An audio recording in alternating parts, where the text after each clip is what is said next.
hoje compartilhar com os irmãos a respeito do poder do sangue de Jesus. Porque hoje nós estamos falando de ceia. Hoje é dia de você participar do pão e do cálice.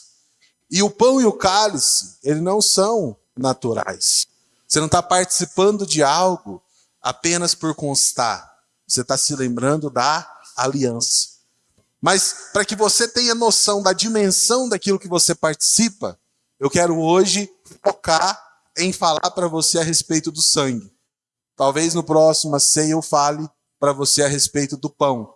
Mas hoje eu quero falar a respeito do sangue. Por quê? Porque quando nós celebramos a mesa do Senhor, nós precisamos discernir, ter clareza a respeito disso. Feche seus olhos, vamos orar. Senhor, eu quero colocar, Pai, diante de Ti, cada irmão, cada pessoa que aqui está, que de fato possamos ser edificados, que nós possamos receber do Teu Espírito vida, poder, unção, alegria. Eu declaro em nome de Jesus, Satanás não pode roubar do coração desses irmãos a mensagem do Senhor, em nome do Senhor Jesus. Amém e amém. Então o cálice, ele representa o perdão dos pecados. Mas quando nós falamos de perdão, a nossa noção de perdão ela é muito limitada. Porque nós pensamos em perdão, alguém me fez mal, eu vou perdoar, eu vou deixar para lá, eu vou esquecer. Mas Deus não. Quando Deus fala de perdão, Deus fala de perdão de uma maneira muito mais real. Porque para Deus falar de perdão, alguém teve que pagar o preço no lugar. Deus não fala simplesmente, eu vou perdoar e vou deixar para lá. Não. Deus fala de perdão de maneira que alguém pague o preço, assuma a culpa e derrame a consequência dessa culpa. E qual que é a consequência dessa culpa? Nós temos que olhar o princípio. E o princípio está lá no jardim do Éden. Quem foi o primeiro homem que pecou? Adão e Eva. E quando Adão e Eva pecam, o Senhor vem para estabelecer isso. A palavra de Deus em Apocalipse, capítulo 13, verso 8, ela fala que o cordeiro foi morto na fundação dos tempos. Conheça as tuas obras. É 13, não é 3. Apocalipse 13, 8. Vai dar certo. E adorá-lo-ão todos os que habitam na terra, sobre a terra, aqueles cujos nomes não foram escritos no livro da vida do Cordeiro que foi morto desde a fundação do mundo. Quando que o Cordeiro foi morto? Na fundação. Qual que é essa fundação? Quando eu tinha Adão e Eva, lá no jardim, teve um animal que foi sacrificado. Gênesis não fala quem era esse animal, mas Apocalipse fala, era um cordeiro. Pastor, por quê? Todas as vezes que há pecado, há necessidade do derramamento do sangue. Se tem pecado, para haver perdão, tem que haver derramamento de sangue. Então o cordeiro que morre na fundação do mundo, ele está apontando para o derramamento do sangue. E aqui eu quero começar falando para você a respeito disso. Por quê? Porque se o sangue foi derramado, eu posso ter paz. Se o sangue foi derramado, não há mais culpa. Então Deus estabeleceu, desde o início, o propósito e o caminho para que você seja livre, para que você seja perdoado. Há necessidade de derramamento de sangue. Então quando nós participamos da mesa, nós estamos participando de qualquer coisa. Nós estamos declarando, o sangue foi derramado. Teve um sangue que foi derramado. Teve algo que foi feito. E aqui eu quero começar falando para você, a sua dívida foi paga. Olha para mim aqui, fala assim, a minha dívida foi paga. Sabe, se alguém paga a sua dívida, mas você continua com aquele coração de não receber esse pagamento, o fim da história é que você ainda está desmerecendo quem pagou. Imagina comigo, vou te dar uma história para ilustrar. Né? Eu estou devendo um dinheiro para o Edgar. E então, o Tiago pega e se esforça muito. Junta as economias. Vai lá e paga a minha dívida para o Edgar. Quando ele paga a minha dívida para o Edgar, eu falo para o Tiago, não, Tiago, para que você pagou? Não precisava ter pago, não, eu que vou pagar. E eu não vou aceitar que você tenha pago, não. Eu vou pagar. Mas eu não tenho condição, eu não dou conta. Mas eu estou fazendo o quê? Eu estou desmerecendo quem pagou.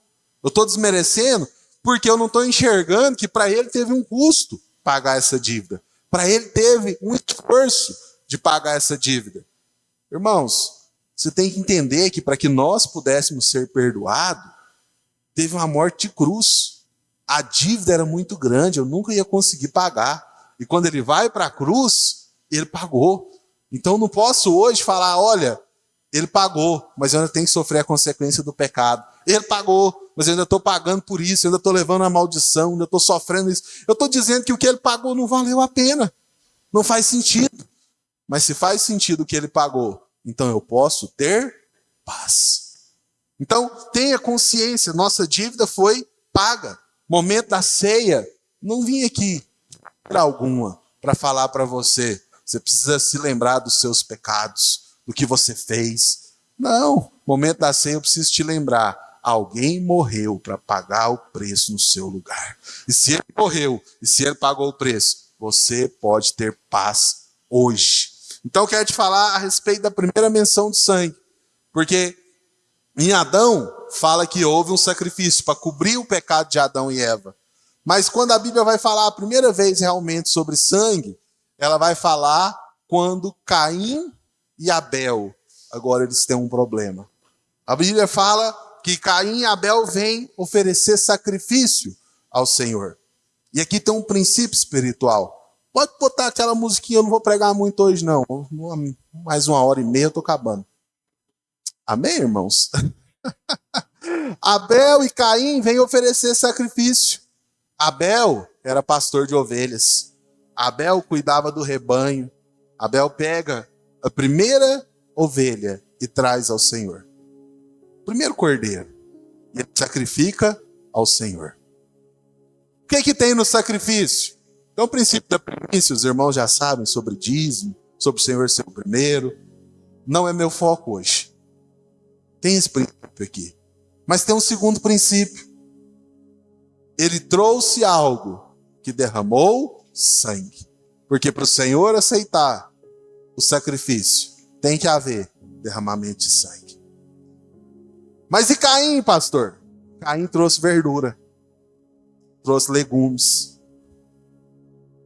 Deus rejeita. Pastor, Deus rejeitou porque era verdura e legume? Não. Deus rejeitou porque não tinha o princípio, que era o princípio do sangue. Que é isso na minha vida, pastor? Toda vez que eu chego diante de Deus, pela força do meu braço, eu fiz, eu trabalhei, eu sou bom, eu estou trazendo algo que não tem sangue, que não tem Cristo, e Deus não aceita. Mas quando eu chego diante do Senhor, talvez eu tenha até pisado na bola. Eu falo, Senhor, eu não merecia estar aqui. Eu nem deveria estar aqui. Mas eu confio na obra de Cristo. Eu confio que o que Cristo fez por mim é o suficiente. Eu estou trazendo o sangue. Eu só aceito. Mas quando isso acontece, a palavra fala que Deus aceitou o sacrifício de Abel e rejeitou o de Caim. Ela não fala como que eles ficaram sabendo. Talvez tenha caído fogo do céu e consumido o sacrifício de Abel. Mas a palavra fala que Caim ficou chateado, ficou triste. Por quê? Porque é isso que acontece. O favor de Deus sobre nós, ele gera chateamento nas pessoas. Eu não mereço, Deus me abençoa, e os outros ficam com inveja. É normal. Se você for alvo do favor e da bênção, pode ter certeza, vai ter perseguição. Então Caim mata Abel. E o Senhor chega até Abel e fala com ele. Para mim, Gênesis capítulo 4, verso 9. E o que ele fala é muito sério. Porque ele fala para Deus a respeito de morte, a respeito de sangue. E ele fala, disse o Senhor a Caim, onde está Abel, teu irmão? Ele respondeu, não sei. Acaso sou eu o tutor do meu irmão? A boca dura do rapaz falando com Deus. E olha o que segue. Verso 10. E disse Deus, que fizestes? Deus sabia. Mas ele pergunta, a voz do sangue. Fala para o seu irmão, o sangue fala. A voz do sangue de teu irmão clama da terra a mim. O que o sangue de Abel chamava? Vingança, justiça, culpa. Mas sabe, Hebreus 12, 24 fala de algo superior. Hebreus 12, 24 fala o seguinte: e a Jesus, o mediador da nova aliança, e ao sangue da aspersão, que fala coisas superiores ao que fala o próprio Abel. Porque Abel fala de vingança, mas o sangue da aspersão de Cristo fala de perdão. Fala de perdão. Hoje nós estamos diante do Senhor, porque o sangue dele nos perdoou e nos purificou de todo pecado. E sabe, talvez você está cansado, careca de saber disso. Pastor, já estou cansado de saber. Mas você precisa ser renovado. Você tem que estar queimando o seu coração todos os dias. Todo dia eu tenho que ter clareza. Eu sou perdoado. Não há mais dívida. Não há mais culpa sobre mim. Sabe, esse sangue, ele tem uma voz, ele fala. Esse sangue, ele é proteção. A palavra de Deus fala que o povo, quando estava no Egito, o anjo da morte ia passar. Eles pegaram um cordeiro, sacrificaram um cordeiro, e eles pegaram um isopo. Sabe o que é isopo? É um musgozinho, é uma árvorezinha pequena. Pegaram esse isopo e passaram o sangue sobre as portas. Pastor, por que o isopo? O isopo é o menor das plantas. É a menor fé. Eu não preciso ter uma fé muito grande. Porque o poder não está na minha fé. O poder está no sangue. E quando ele passa o sangue, olha para mim aqui. A Bíblia não fala. Na casa onde havia briga, o anjo da morte entrou. Na casa onde havia traição, o anjo da morte entrou. Na casa onde tinha filho desobedecendo, o anjo da morte entrou. A Bíblia não fala isso. A Bíblia fala na casa onde tinha o sangue, o anjo da morte não entrou. Eu não sei o que o diabo está te acusando e dizendo, sua casa vai ter problema por causa disso e daquilo. Eu quero só te dizer, se o sangue está na porta, o anjo da morte não pode entrar. Se tem o sangue, ninguém pode tocar em você. O diabo vai dizer, sua casa vai cair. Mas o Senhor, ele diz, coloca o sangue. O sangue tem poder. Ai, pastor, mas o senhor não sabe o que eu fiz de errado. Eu posso até não saber, mas eu sei o tamanho da obra da cruz. Ela é muito maior que o seu erro. Ela é muito maior que os nossos pecados. Sabe, eu aplico o sangue pela fé. Eu confesso, eu declaro, eu sou lavado pelo Senhor. Até agora eu só falei do princípio.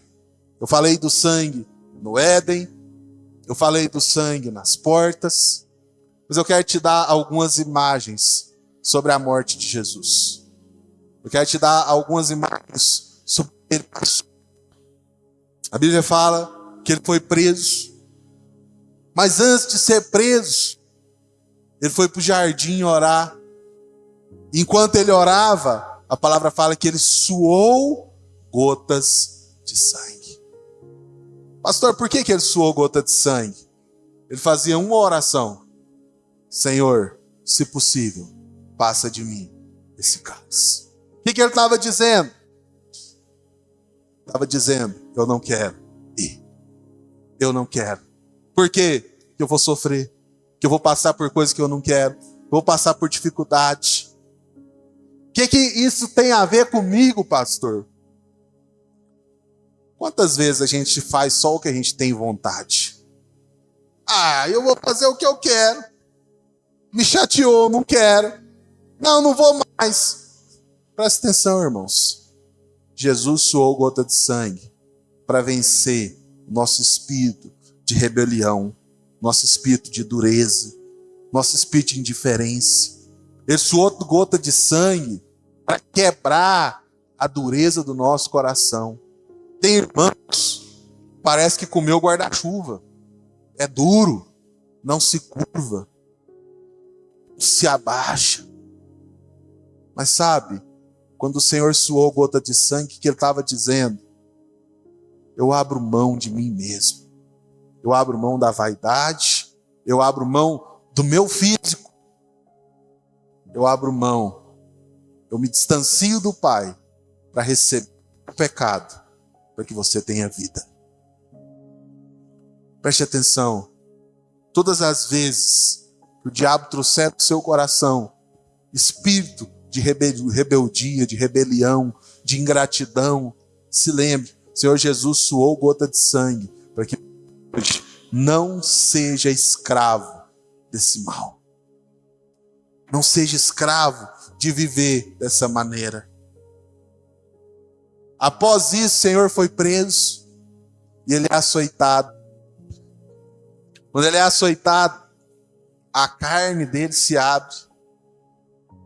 Ele é rasgado. Ele é moído. Isaías 53 fala que ele foi moído pelas nossas enfermidades. E pelas suas pisaduras nós somos sarados. Olha para mim aqui. Você não precisa andar doente. Você não precisa andar, viver sem ter esperança, com medo da morte. Eu me lembro de uma época que os meninos nasceram, o Noah foi o primeiro, e quando ele nasceu, a gente acordava de madrugada, com medo. Será que ele está respirando? Será que ele morreu? Faz sentido? Não faz. Mas era o medo. O diabo colocava esse medo em nós. Até que um dia o Senhor falou comigo, você não precisa ter medo. Eu cuido de você. Eu cuido da sua casa. Tem tanta gente doente. Por quê, pastor? Porque não entendeu. Ele foi moído pelas nossas enfermidades. Não há mais enfermidade, não há mais castigo. E nós podemos ter paz diante de Deus. Ele foi açoitado, ele foi moído. Isaías 53 fala, mas ele foi transpassado pelas nossas transgressões e moído pelas nossas iniquidades. Sabe, antes de ser crucificado, ele recebe uma coroa de espinhos. Irmãos, eu acho que tem muita coisa que dói, mas a região do coco da cabeça ela é terrível, né? E quando ele recebe a coroa de espinhos, o espinho ele entra na carne. Pastor, o que esse espinho tem a ver comigo? Você lembra que eu falei de Adão e Eva agorinha? Quando Deus expulsa eles do jardim, Deus amaldiçoa a terra. E Deus fala, a partir de hoje, a terra produzirá cardos e abrolhos. Cardos e abrolhos são o que, pastor? Espinho. Espinho é sinal de maldição. E Jesus levou sobre si a nossa maldição. Sobre a sua cabeça estava a nossa maldição. Irmãos, os judeus matavam apedrejado. Jesus poderia ter sido apedrejado. Pastor, por que não foi? Porque a palavra tinha sido liberada. Maldito aquele que for pregado no madeiro. Ele precisava morrer, a morte de cruz, para que nós fôssemos livres de toda maldição. Preste atenção. Ai, meu avô era alcoólatra, meu pai é alcoólatra, eu vou morrer alcoólatra. Meu avô perdeu tudo. Meu pai perdeu tudo, eu vou perder tudo. Isso é maldição hereditária. E isso já foi levado sobre a cruz. Se você está vivendo dessa maneira, porque você ainda não se apropriou do que o Senhor conquistou para você. Ah, meu pai era viciado em jogo, eu sou viciado em jogo. Não, irmão, essas maldições têm que passar. Eu nunca me esqueço do testemunho de um rapaz da célula. O avô dele deu problema no sangue e morreu. O pai dele deu problema no sangue e morreu. E nós estávamos em um culto e ele estava internado com problema no sangue. O mesmo problema do avô, do pai e dele. Pastor, e aí? Nós oramos.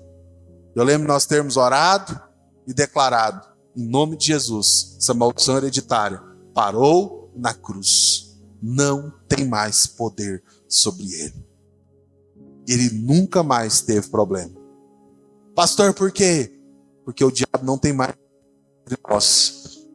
Estamos debaixo do sangue. Você crê? Por que você vive então debaixo de tanto canga, tanto peso? Seja livre de toda maldição pelo poder do sangue. Seja livre de todo mal. Sabe, quando ele foi crucificado, ele teve as mãos cravadas na cruz. O que são as mãos, pastor? As nossas obras, a nossa capacidade, a nossa força. Por que foi necessário cravar as mãos na cruz? Porque ele estava dizendo, as nossas obras não são capazes de nos salvar, mas ele é capaz de nos salvar. Ele tem os pés cravados. Sabia que não eram todos que tinham os pés cravados? Tinha uns que ficavam pendurados, mas cravaram os pés. Por quê, pastor? Porque os pés apontam para os nossos passos, os nossos caminhos. O sangue dele endireita o nosso caminho. O sangue dele nos coloca na direção que ele nos chamou para viver. O sangue dele vem sobre nós. Esse sangue é purificador. Nenhum pecado é grande demais para o sangue de Jesus. Às vezes nós carregamos tanta culpa, mas eu quero falar para você, seja livre disso. Nenhum pecado é maior do que esse sangue. E por último, ele foi transpassado. Os soldados não ficaram satisfeitos. Passaram a lança e jorrou água e sangue. A água aponta para o Espírito. E o sangue foi liberado para o nosso perdão. Eu não estou aqui para falar para você, você é perdoado, que você é bonzinho. Você é perdoado porque Deus ignorou o seu pecado. Você é perdoado porque Deus fechou os olhos e não está vendo o que você fez. Eu estou aqui para falar para você, você é perdoado porque o inocente foi para a cruz, levou a nossa culpa e nos tornou aceitáveis diante de Deus. E ao participarmos da mesa hoje, nós estamos declarando, não há mais condenação. Se tem alguém doente, eu quero profetizar, você vai sair daqui hoje curado. Pastor, preciso de renovo. Você vai sair daqui hoje renovado. O Senhor vai encher o seu coração. O Senhor vai liberar sobre você. E Deus vai te encher de um fôlego novo. Em nome de Jesus. Quero te convidar a ficar de pé. Nós vamos participar da mesa do Senhor com esse coração. Pastor, eu estou visitando a igreja hoje. Mas se você é batizado, sabe, rejeita toda culpa. Participe da mesa em paz. Você conferiu, amor, se dá? Dá? Nós vamos servir a ceia. Enquanto nós louvamos ao Senhor com essa canção, pode pausar a gravação. E nós vamos declarar que nós somos perdoados em nome do Senhor Jesus.